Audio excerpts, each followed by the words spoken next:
Bonjour, eh bien nous avions promis la dernière fois de raconter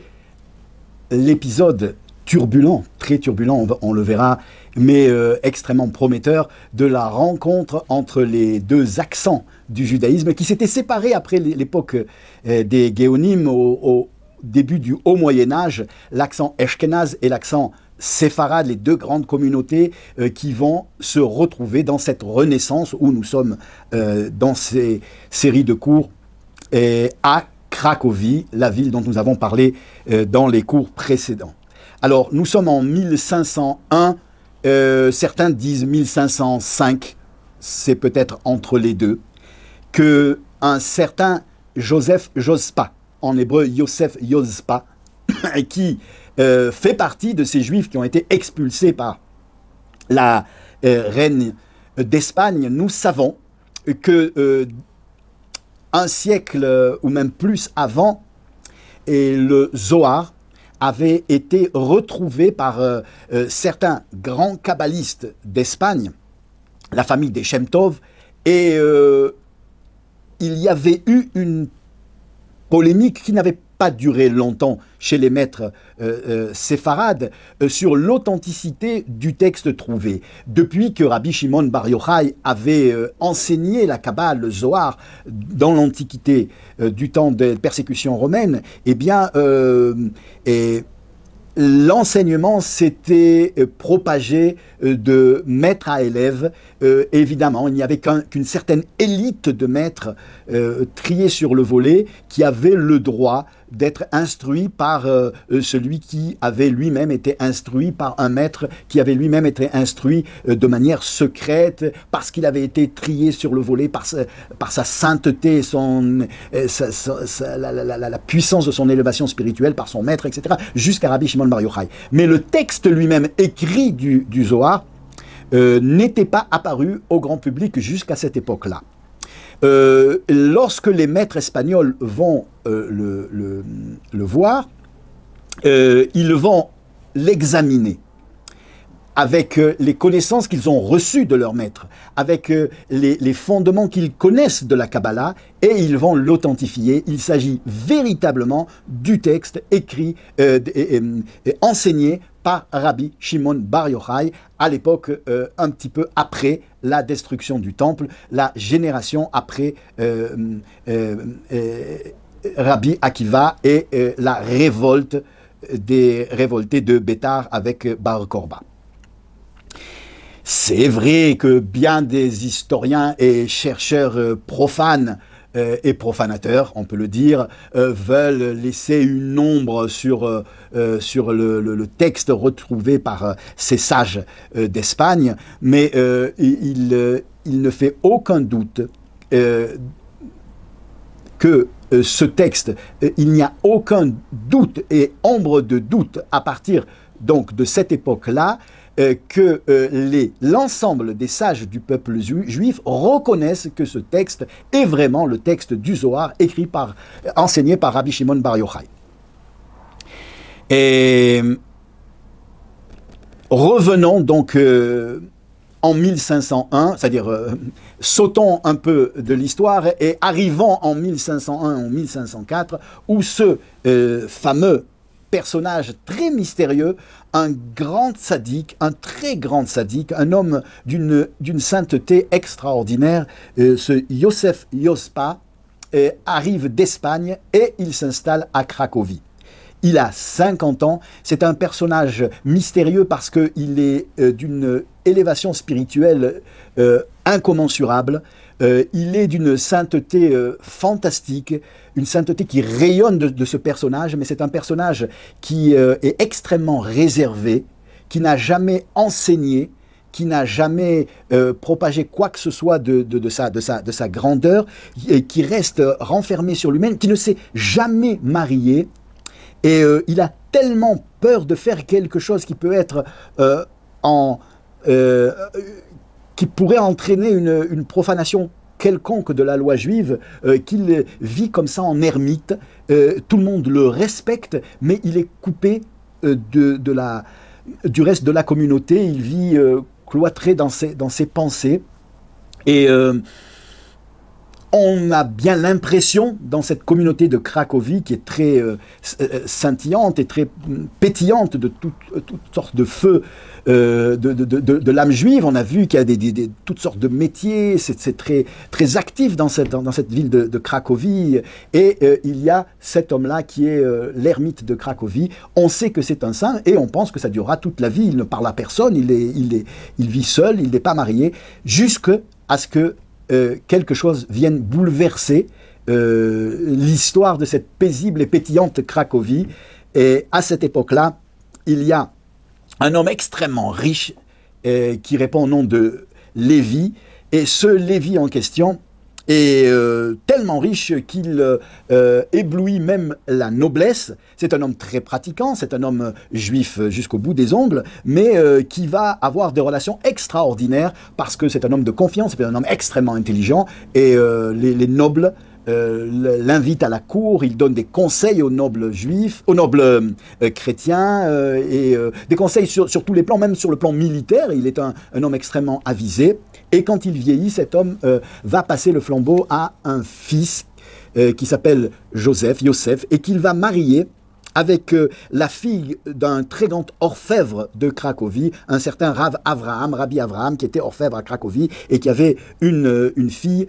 qu'il va marier donc avec ce Joseph. Ils vont vivre un certain temps, il va remplacer son père et il est extrêmement connu et il rend des services, ce Joseph, extraordinaires à la communauté parce qu'il est très très bien introduit dans les sphères du gouvernement, de la noblesse et des affaires aussi, du commerce et de la finance de l'Europe à cette époque-là. Et il se trouve qu'ils n'ont pas d'enfants, et que quelques années après son mariage, alors que tout le monde vient le solliciter, parce qu'il aide non seulement les juifs, mais aussi les non-juifs,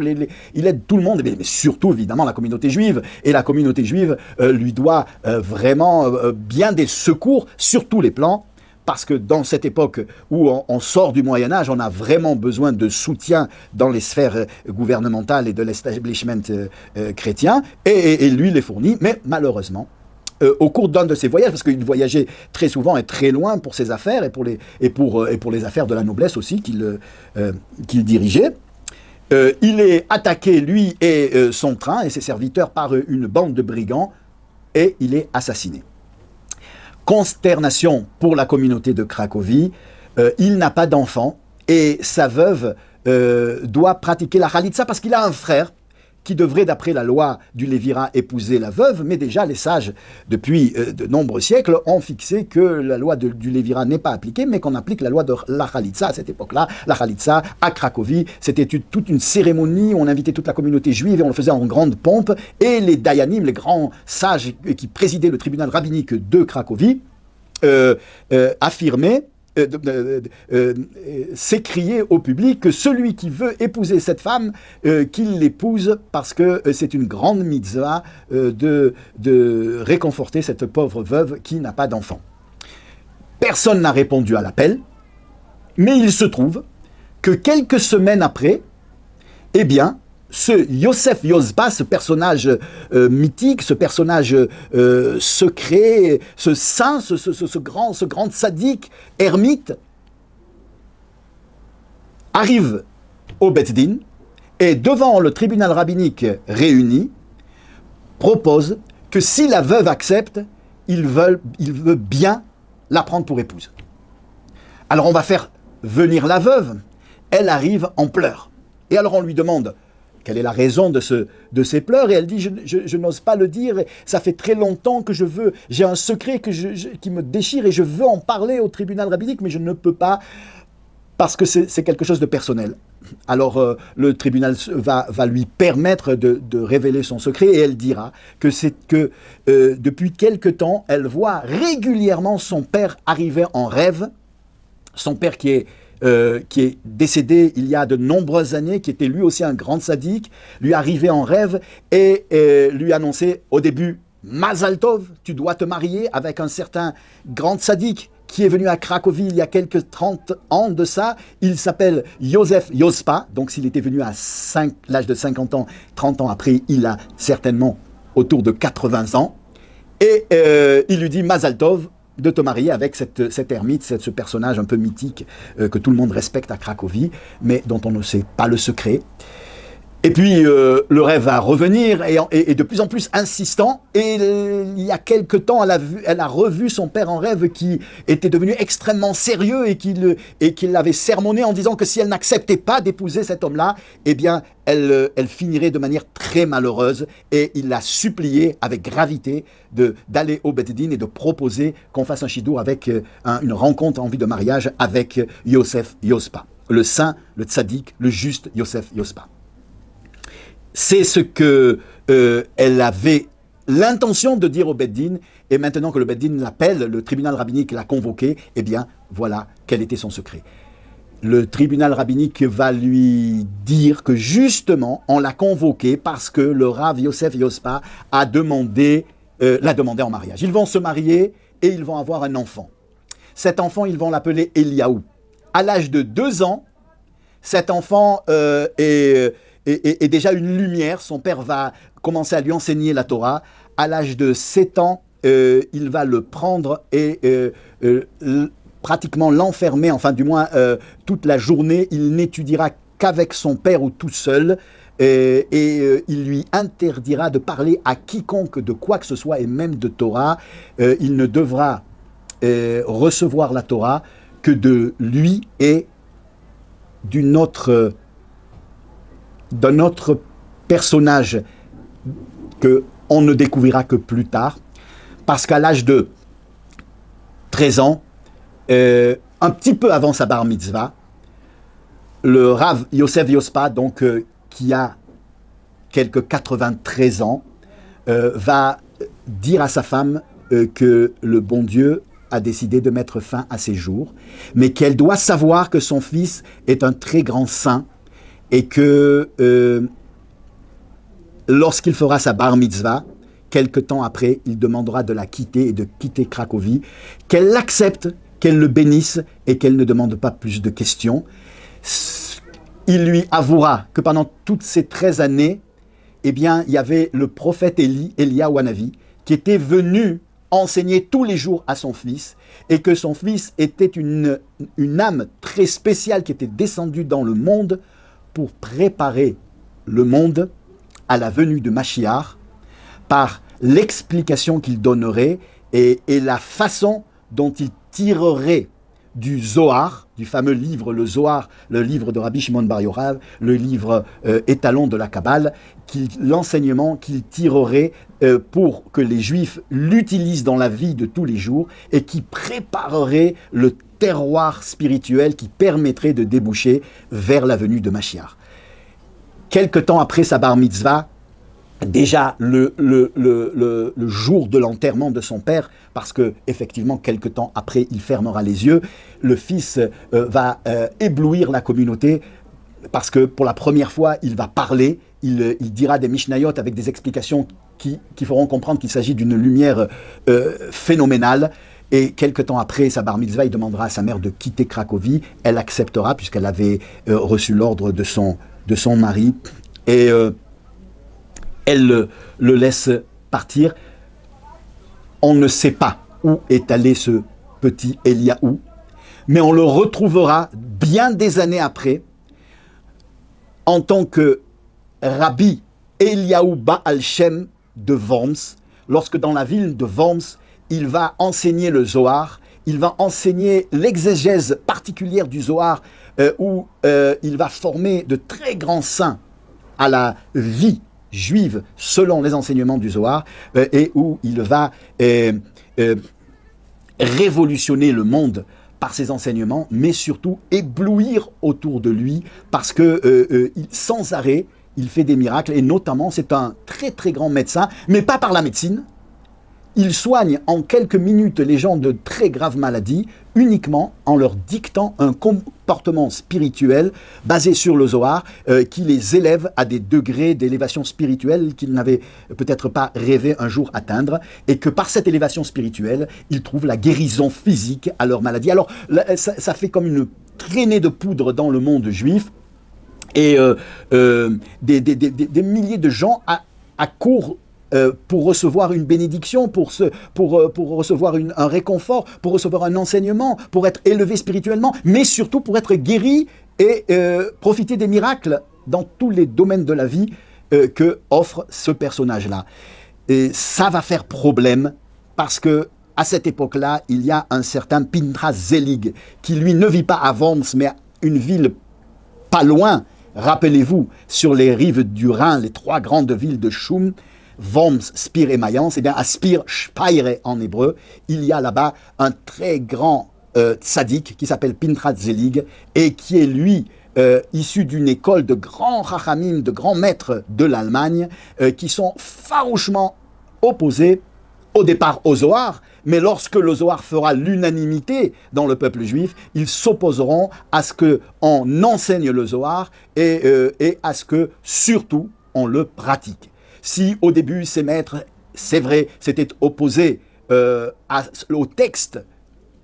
diffusé par ces rabbis Shem Tov de Léon en Espagne, après que le Zohar ait fait l'unanimité, lorsque les grands maîtres du judaïsme vont reconnaître dans ce texte véritablement le texte de Rabbi Shimon Bar Yochai, eux ne s'opposeront plus au Zohar. Le Zohar fait partie du canon du judaïsme tel qu'il a été retrouvé par ces rabbanim de Léon et cette famille de Shem Tov, mais ils trouveront extrêmement dangereux de l'étudier, de l'enseigner, mais surtout de vivre selon ses enseignements. Ce texte devait rester un texte mystique, un texte théorique qui devait être coupé jusqu'à la venue de Mashiach du regard et de l'intérêt de la pratique juive. Or, ce rabbi Eliaou Baal Shem de Worms, ce fameux Eliaou qui avait reçu l'enseignement d'Eliaou Hanavi, le fils de Yosef Yospa, lui est justement venu pour dire le contraire, que le Zohar a été retrouvé pour qu'il soit enseigné, pour qu'il soit diffusé et pour qu'on vive selon ses enseignements. D'ailleurs, les juifs sfaradim, les juifs d'Espagne avaient commencé avec le Ramban, d'abord avec cette famille de Shem Tov et puis avec d'autres maîtres à pratiquer les enseignements de la Kabbale et là, et ces deux écoles, donc du monde espagnol et du monde germain, du monde des accents ashkénazes du judaïsme, vont se rencontrer, d'un côté se mariant avec ce rabbi Eliaou, qui est un peu un mariage entre les deux, et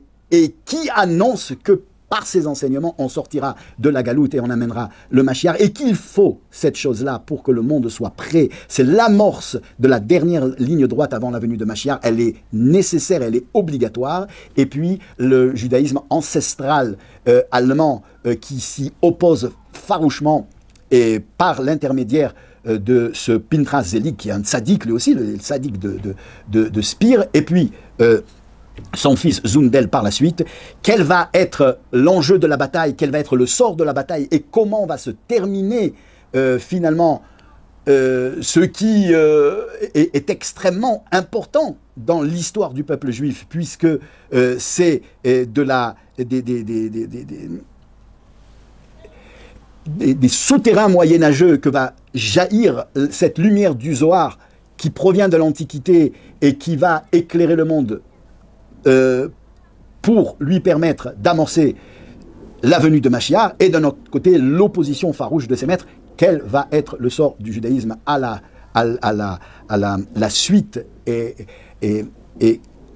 l'héritage de cette confrontation entre ces deux courants? Eh bien, c'est ce que nous verrons la prochaine fois, justement, avec un retour vers le Maharal de Prague, qui, lui, va faire après avoir fait l'examen des deux façons de voir cette dispute, qui va faire la lumière en tranchant d'une certaine façon, mais ça, on en parlera la prochaine fois, si Dieu veut, et si vous voulez rester avec nous, donc à bientôt.